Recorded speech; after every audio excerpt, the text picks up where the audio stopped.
সাহাবায়ে কেরাম প্রশ্ন করলেন, ইয়া রাসূলুল্লাহ, জীবনে এরকম তো শুনি নাই কখনো আপনি এইভাবে আমিন বলবেন। একাধারে আপনি ৩ বার আমিন বলছেন।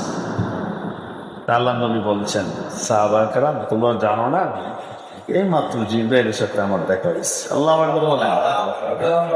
সাহাবায়ে কেরাম রিদওয়ানুল্লাহি তাআলা আলাইহিম আজমাইন বললেন, ইয়া রাসূলুল্লাহ, জিবরাইল কেন আসলেন?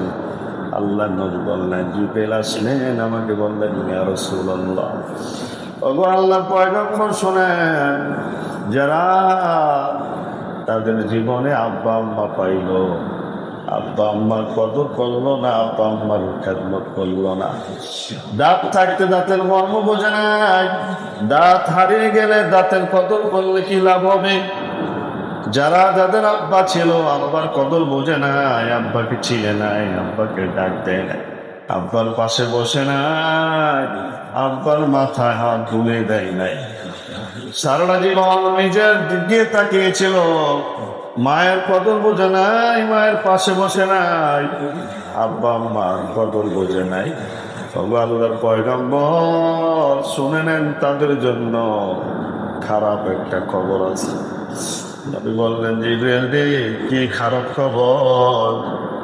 জিবরাইল বললেন, ইয়া রাসূলুল্লাহ, আল্লাহর পক্ষ থেকে ঘোষণা আসছে, যাদের আব্বা আম্মার কদর বোঝে নাই, বেয়াদবি করেছে, আব্বা আম্মাকে ভালোবাসেন, আব্বা আম্মার সময় মতো চাহিদা যারা পুরো করে নাই, অনেক সময় আব্বার এটা চাহিদা ছিল বলতে পারে নাই, ভরা সংসার ছিল, লজ্জা পাবে ছেলেটা আনতে পারবে কিনা, অনেক সময় ভিতরে চাপায় চাপায় রাখছে, মাও চাপায় চাপায় রাখছে বলে নাই। কিন্তু যারা সন্তান, যারা আব্বা আম্মা সুসন্তান, তারাই বলতো, আব্বা আপনার এটা লাগবে, মা এটা লাগবে, নিয়ে আসতো, চাইতো একটা, নিয়ে আসতো ডাবল। ঠিক কিনা বলেন? এই জন্য জিবরাইল বলেন, ইয়া রাসূলুল্লাহ, তারা ধ্বংস হয়ে যাবে, তারা ধ্বংস হয়ে যাবে।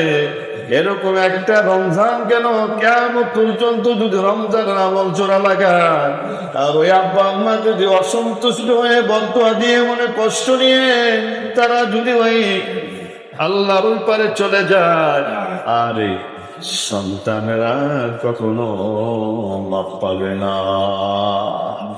ইয়া রাসূলুল্লাহ, তারা হালাক হয়ে যাক, ধ্বংস হয়ে যাক, তখন আল্লাহ নবী বলেছেন আমিন। আচ্ছা বলেন তো, আল্লাহ নবীর আমিন কি সাধারণ আমিন? বলেন।